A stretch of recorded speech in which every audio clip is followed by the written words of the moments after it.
Hi good evening students and welcome back to my YouTube channel that is decoding mathematics with Mohit. और आज हम एक vector का question solve कर रहे हैं। This is for IGCSE. मेरे कुछ वीडियोस हैं जो स्पेसिफिक सीबीएसई की हैं। अब आईजीसी स्पेसिफिक वीडियो स्टार्ट हो गए हैं। ठीक है, सो ये board in the sense exam में आया हुआ क्वेश्चन है। क्वेश्चन क्या गिवन है पहले हम उसको एक बार चेक कर लेते हैं, फिर उसके कुछ पार्ट्स हैं। ठीक है, A and B is further divided into different parts. Simple question है, थोड़ा सा यहाँ पर माइनर कंफ्यूजन क्रिएट किए इन्होंने यहाँ पर, उसको देखते कैसे टैकल करते हैं। Right, so O P Q R is a rectangle and O is the origin. So this is rectangle O P Q R and O is the origin. Right, m is the midpoint. Now over here m, this is m is the midpoint of rq. So एक rq vector है, यहाँ पर vector की direction important होती है, तो बेटा एक हमने डायरेक्शन मार्क कर ली है। And m is the midpoint, right?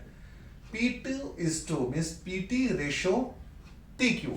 So PT ratio TQ is basically 2 is to 1. Means ये वाला जो वेक्टर है इसको इन्होंने तीन पार्ट्स में डिवाइड किया और दो पार्ट्स यहाँ पर है, एक पार्ट यहाँ पर है। इसका मीनिंग ये है ना 2 is to 1. So PT is this और ये वाला पार्ट। राइट, इस रेशियो को ऐसे पढ़ते हैं बेटा। OP is equals to P. OP is given to you P and OR is R. So OR हमें R given है। Okay. Find the terms. Find in terms of P and means P और are का combination हो सकता है, individual P हो सकता है, आर हो सकता है। सिंपलेस्ट फॉर्म में आपको चाहिए। First you have to find out the value of M Q. So हम एम क्यू फाइंड आउट करें इससे पहले कुछ यहाँ पर थोड़ा सा डिस्कशन कर लेते हैं बेटा। कुछ को हम कैसे वेक्टर्स की वैल्यू निकलेगी उनको एक बार चेक करते हैं। ठीक है, अच्छा। Now in this case this is P because this is a rectangle, so this complete value is p only. So I'll just write that this value is p. Right, यहाँ तो कोई टेंशन नहीं। Okay, this is R, so this complete is R. Now as they have mentioned that they are divided into 2 is to 1, so it means this is 2/3 of r, this part, and this one is 1/3 of r. r दो parts में divide हो गया। ठीक है, 2/3 और 1/3 में। ये p as it is रहा। OT ये डायरेक्शन हो जाएगी। MT चाहिए, MT इस डायरेक्शन में, TM चाहिए तो रिवर्स डायरेक्शन में। डायरेक्शन इंपॉर्टेंट है ना वेक्टर्स में, सो भी चेक करते हैं कहां का पर क्या दिया है। Now this is R, so I will say this vector is like this. Right, so they are saying MQ, so firstly find out MQ। अच्छा, एक इंफॉर्मेशन और है that M is the, we have they have mention M is the mid point. So बेटा ये कितना हो जाएगा, ये हो जाएगा हमारे पास p/2। सिमिलरली ये भी हो जाएगा p/2, हाफ हो गया ना। So p/2 and p/2। अच्छा, अब आपको चाहिए क्या इसमें MQ। सो MQ तो सिंपल यही चाहिए, तो directly we have answer p/q। Right, फिर आपको चाहिए MT। Now M2T, so it means this one. Now you know the vectors, rule पता है हमें वेक्टर्स का। सो ये एक डायरेक्शन तो रिवर्स यू नो दिस ना कि क्रॉस होता है। सो इस केस में हमारे पास क्या होगा, ये एक वेक्टर अगर मैं देखूं तो ऐसे जाएगा। So this vector is equals to what, p/2। I repeat, this vector plus this vector, triangular law है ना हमारे पास। सो हम लगाते हैं बेटा this vector plus this vector है। टेल वाला कंसेप्ट लगाना वो भी आप लगा सकते हो। तो MT प्लस TQ, तो मैं यहां पर लिख देता हूं इसको सॉल्व करने के लिए कि MT plus TQ is equals to what, equals to p/2। Directly लिखो बेटा p/2। Now MT we have to find out MT equals to p/2 minus, क्योंकि TQ उधर जाके माइनस हो जाएगा। और now what is TQ is basically 1/3 of R, so I will write 1/3 of R। यहां तो कोई प्रॉब्लम नहीं, हमने ट्रायंगुलर लॉ लगाया था और इसको सिंपलेस्ट फॉर्म में बोला था। कुछ सेम होता तो हम एलसीएम ले लेते हैं, अदरवाइज ये डिफरेंट रहेंगे। क्लियर? अच्छा, further is OT. Now OT. So OT again triangular law. So this plus this equals to OT. So simple है, OT कैसे आएगा, OP plus PT। तो यहाँ पर लिख देते बेटा OT। So इसमें चाहिए OT vector is equals to what? OT is OP plus PT. So what is OP? OP is given to you this P plus PT is what? This is T beta. PT is what? PT is 2/3 of R. So I will write 2/3 of R. यहाँ तो कोई problem नहीं, basic basic questions हैं, OP निकाल दो, हमें वो triangular law लगा के बस कुछ नहीं करना, सिंपल सिंपल सी वैल्यूज निकालते जाओ, ठीक है। सो यहाँ तक तो कोई टेंशन नहीं। आओ सेकेंड पार्ट पढ़ते हैं। Second part this is B part. R Q and O T are extended and meet at U. अब R Q is this is extended, so हमने उसको एक्सटेंड कर लिया बेटा, तो इस डायरेक्शन में जाएगा because R Q, right. Similarly O T, so this is OT, this is further extended। ये दोनों मिलते हैं, कहां पर मिलते हैं? They are meeting at U, so this is your U, right? अच्छा, further find the position vector of U because this is origin, O is origin, in the terms of P and R, give your answer in the simplest form। चलो, अब हमें क्या करना है? Basically हमें U point निकालना है कि उसका कंसेप्ट वही है, वेक्टर्स के कंसेप्ट लगने हैं, ट्रायंगुलर लॉ का लगा सकते हैं, यस ट्रायंगल बन गया, हम लगा सकते हैं उसको, ठीक है। सर आओ यहां पर देखते कैसे लगेगा। मुझे एक बात बताओ, ये एक ट्रायंगल है, ठीक है। अब ये ट्रायंगल ना किसी भी फॉर्म में, मींस अगर मैं बात करूं तो वेक्टर के पॉइंट से, सो ये डायरेक्शन एंड ये डायरेक्शन, तो अब हमारे पास क्या होगा? Like O U, this O U किसके इक्वल होगा? This plus this. यहां तक तो सिंपल है कि हो ही जाएगा, बट द प्रॉब्लम इज हमें ओ क्यू नहीं पता है, right. What is R U भी नहीं पता है, बट इतना पता है कि बेटा अगर ये आर यू होगा, दिस वन, ये आर यू कैसे होगा? अब एक वेक्टर है आर क्यू, ये फर्दर एक्सटेंड हुआ यू तक, सो जो u पे है ये इसका एक स्केलर मल्टीपल ही होगा। For example if this is 2, सो यहां पर आके अब इसमें कुछ ना कुछ और मल्टीप्लाई हुआ होगा। मल्टीप्लाई क्योंकि हम उसको वैसे तो एड ऑन बोलते हैं कि ऐड किया हमने, तो like if vector is a और इसमें हम कुछ इसको स्केलर से मल्टीप्लाई करते हैं तो लिख देते हैं 2a। 2a is basically multiplication भी हो गया और a में हमने a ऐड कर दिया, ठीक है। बट अब मुझे नहीं पता कि ये जो q मींस u है वो कितना है, सो मैं क्या मान के चलता हूं कि इसका कुछ एक मल्टीपल होगा, कुछ ना कुछ तो फ्रैक्शन आ ही जाएगा ना उसका।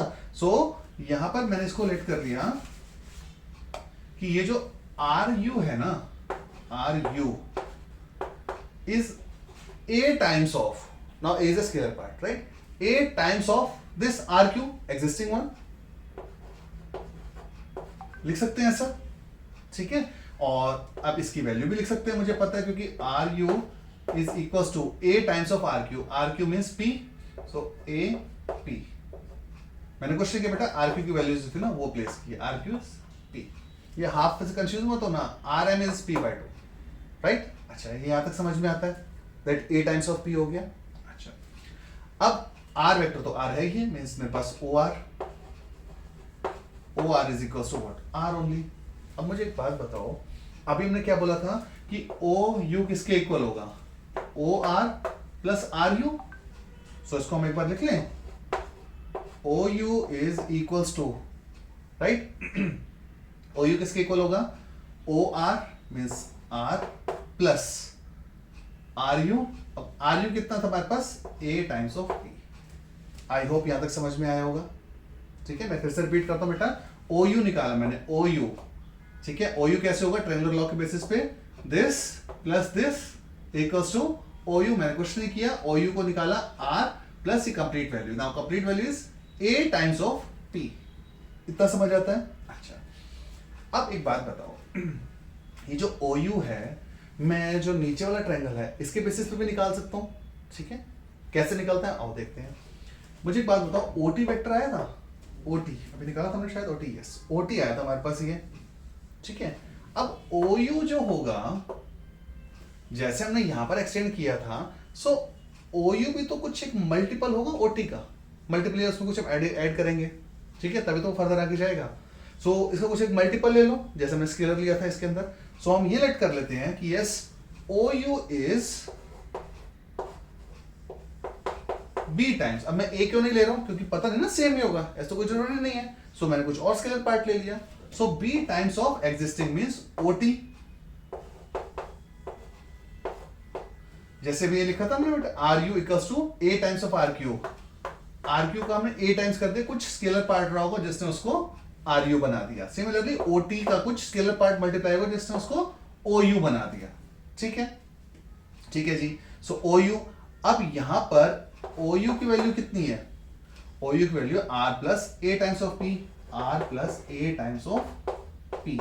मैंने कुछ नहीं किया, इस वैल्यू को मैंने यहां पर लिख दिया। ठीक है, अच्छा B as it is OT, OT हमने पहले निकाला था, अभी ओटी कितना था हमारे पास? P times of 2/3 R. कुछ नहीं किया, ये वैल्यू को उठाया हमने यहां पर पुट कर दिया, यहां तो कोई टेंशन नहीं।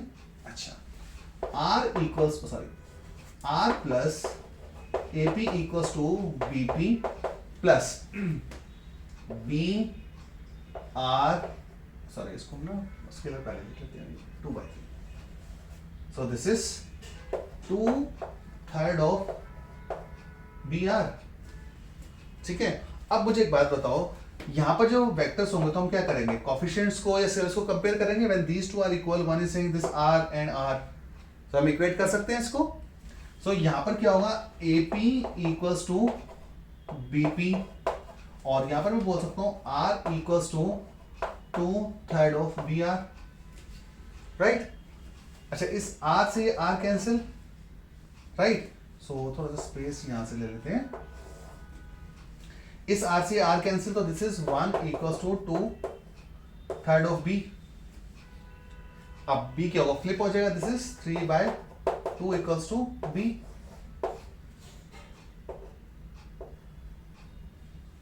ठीक है, सो 3/2 इक्वल्स टू बी आ गया यहां पर। अब ए किसके इक्वल? अच्छा यहां से देखो पी एंड पी कैंसिल, तो ए किसके इक्वल हो गया? ए इज इक्वल्स टू बी, यहां से हमने निकाला। सो यहां पर मैं क्या लिख सकता हूं? That B is, sorry equals to A, so A is equals to what? A is equals to again 3/2। So A और बी दोनों इक्वल है। क्लियर? अब केस तो सॉल्व हो गया। ठीक है, हमें क्या चाहिए था? हमें चाहिए था हमारे पास कहां के question, yes you. So technically हमें चाहिए था ओ यू। अब आर यू निकाल दो, ओ यू निकाल दो। ठीक है, हम एक काम कर देते, किसी में भी आपको पुट करना है वहां पुट कर लो। ओ यू चाहिए, so R plus what is a 3/2 BP, इसमें पुट करना है, आप इसमें पुट कर लो, दोनों में सेम आएगा।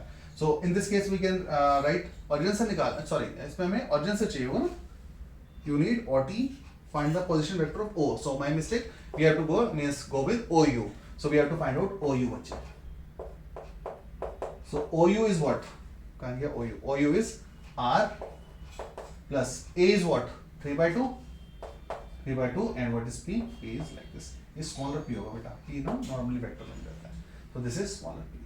So OU आ गया हमारे पास R plus 3/2 of P, right? यहाँ पर थोड़ा सा कंफ्यूजन ये था कि इसको हम कंपेयर कैसे करें। तो कंपेयर केस में हमें क्या करना पड़ता है? मल्टीपल लेना पड़ता है स्केलर पार्ट में। और कुछ नहीं किया हमने, OU को दो पार्ट से कंपेयर किया। लाइक OU हमने पहले यहाँ से निकाला और फिर OU हमने इस ट्रायंगल से निकाला और फिर हमने उसको कंपेयर किया, नथिंग एल्स।